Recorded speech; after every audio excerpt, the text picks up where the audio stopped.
আসসালামু আলাইকুম। আজকের ভিডিওটি হচ্ছে প্রতিটা প্রবাসী ভাইয়ের উদ্দেশ্যে। প্রতিটা প্রবাসী ভাইয়ের বউ স্ক্রিনে দেখানো এই ভাইয়ের ওয়াইফের মতো হওয়া উচিত। উনি বিদেশে ছিলেন, উনি বিদেশ থেকে টাকা পাঠিয়েছেন।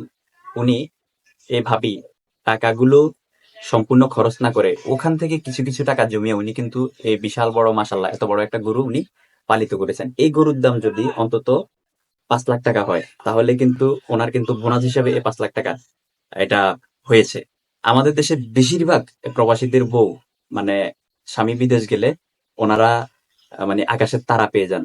মানে ওনারা সমাজে নিজেদেরকে প্রতিষ্ঠিত চোখে দেখানোর জন্য পায়তারা করেন। এবং শুধু সেটা না, দেখানোর জন্য পায়তারা না, ওনারা সেটা প্রমাণ করার জন্য দুহাত খরচ করে দুহাত মেলে খরচ করেন। ওনারা একটিবারের জন্য চিন্তা করেন না আমার স্বামীটা বিদেশের বাড়িতে যদি ৩০,০০০ টাকা বেতন পায়, সে কিন্তু ২৫,০০০ টাকাই দেশে পাঠিয়ে দিচ্ছে, ৫,০০০ টাকা নিজের জন্য রাখতেছে। কিন্তু আমরাও আসলে যারা প্রবাসে আছি তারাও পরিবারকে বুঝাইতে পারি না।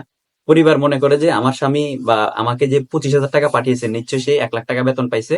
সে ১ লাখ টাকা বেতন পাওয়ার পরে সে ৭৫,০০০ টাকা তার কাছে রাখছে, ২৫,০০০ টাকা আমাকে দিয়েছে।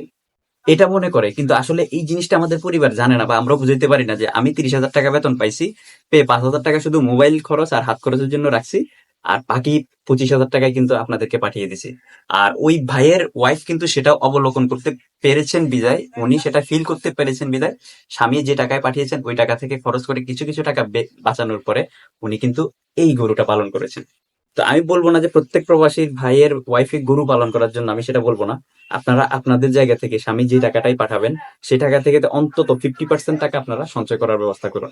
আর ওই যে ঈদের সময় বা বাজারে গিয়ে মানে প্রতিযোগিতামূলক ঈদ শপিং করবেন না, অথবা প্রতিযোগিতামূলক অন্যান্য পাশের বাড়ির অন্যান্য ফ্যামিলির সাথে কম্পারিজন করতে করতে গিয়ে নিজেরা নিজেদের স্বামীদের কষ্টার্জিত টাকাগুলাকে এইভাবে নষ্ট করে দিবেন না। কারণ অধিকাংশ ক্ষেত্রেই বিদেশ থেকে যখন স্বামীরা আসেন সবকিছু শেষ করে দেশে এসে অনেকেই কিন্তু কোনো টাকা পয়সার মুখই দেখেন না। ওই যে মাসে মাসে যে টাকা পাঠাইছেন ভাবিরা সে টাকা খরচ করে ফেলছেন, পরবর্তীতে কিন্তু ওনারা আবারও প্রবাসের মাটিতে আবারও শেষ বয়সে এসে আবারও ফেরত যেতে হচ্ছে, অথবা দেশে নিম্নমানের কোনো না কোনো কাজ করা করা লাগতেছে। তো যে পরিবারের সুখের জন্য, পরিবারের শান্তির জন্য, পরিবারের জন্য স্ত্রী, ছেলে, সন্তান, পরিবার, আত্মীয়-স্বজন সবকিছু ছেড়ে প্রবাসের মাটিতে ১০ বছর ১৫ বছর একজন প্রবাসী থাকতেছেন।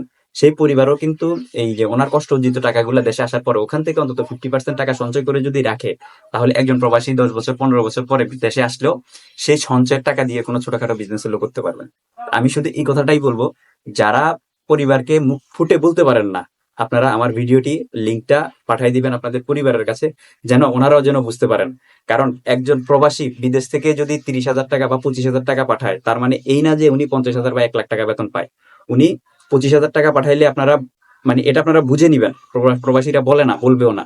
আপনারা বুঝে নিবেন যে উনি ৩০-৩৫,০০০ টাকা বেতন পাইছে, শুধু ওনার হাত খরচের টাকাটা রেখে উনি বাকি টাকাটা আপনাদের জন্য পাঠিয়ে দিচ্ছে। আপনারাই কিন্তু সঞ্চয় করতে হবে, এই টাকা থেকে আপনারা খরচ করতে হবে, এই টাকা থেকে আপনারা আপনারা সঞ্চয় করতে হবে।